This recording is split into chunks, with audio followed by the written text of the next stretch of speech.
Yeah, rolling? We good? We good to go? Okay, welcome guys. We're 10 weeks in and the idiots we clearly are still going strong. So for this week we have topics that I personally feel really hyped about. A lot of topics are snow based as per usual. I would like to say that it's the time of the year thing, but we've not done a full year, so we will see what happens when we've done a full circle of the sun, I guess. What? Okay, well, our first topic, what is our first topic? Okay, so, first of all, what is your dream job? Honestly, I still have not found mine, to be honest, but I think this one would rank pretty high on my list. Ski slope tester. So apparently that's a real thing, and the Swiss Altitude Ski School is officially hiring a ski slope tester. What it precisely entails, the article of Travel Daily News doesn't mention, but it is mentioned that the applicant must be alright with a picturesque view. Wow.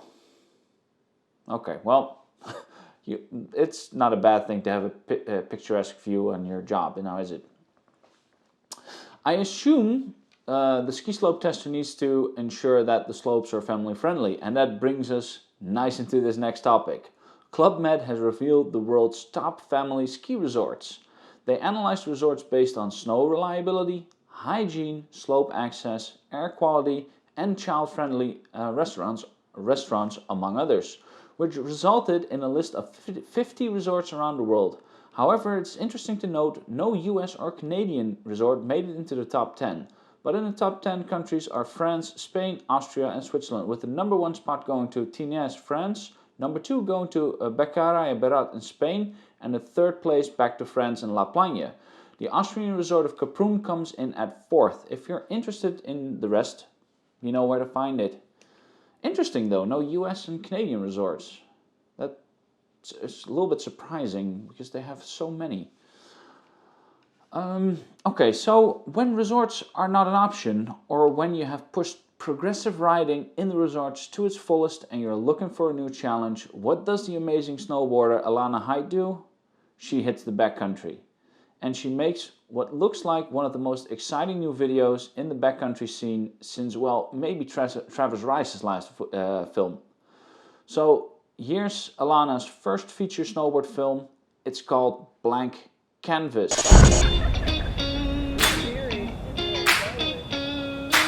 This transition into the backcountry is scary. Pretty legit off the backside. It's pretty big.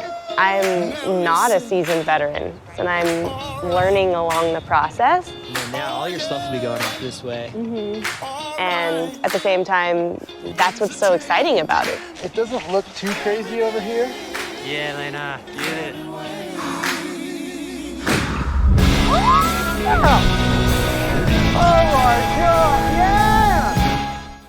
It features some serious free riding, big guns in Jeremy Jones and Travis. It's produced by Teton Gravity Research, and it looks to be absolutely lit. I hope you agree. This trailer was awesome. Oh, she's amazing. I've been watching her a little bit since she joined the Jones crew. It's amazing. It looks like snowfall in the Rockies is just not coming along. Not only is the US in a fight with a deadly virus, which is causing resorts a multitude of headaches, now it seems snow is not hurrying to drop from the sky. Numerous resorts have had to push back the season opening by weeks and some even a month, mostly due to lack of snowfall and high temperatures, which does not allow for snow cannons to be turned on to help nature a little bit. So let's hope, for instance, Colorado, that nature soon will give them a helping hand getting their resorts ready for whatever winter sports will be like this year. It's going to be weird. I just don't know. A topic we hold dear to our heart is, of course, climate change. Pretty much anyone in the scientific field calls it the greatest existential threat to humanity and nature as we know it. And yet still many deny its existence or kick the can along down the road for the next person to pick up. Bring in Mark Wood, explorer, fire and rescue services, and now certified madman who is going to bring awareness to climate change by going to travel across the North Pole by foot for 100 days. We support this man, we've donated to his cause, and let's hope he pulls it off. Thanks to Lonely Planet for this article and thanks to this article bringing it to our attention. Like, can you imagine walking in -40 by foot for 100 days, towing all the gear you need to do it? Wow. Yeah. So, in the news you don't read or hear every day, Santa went to visit the Dead Sea and decided he was in for a swim.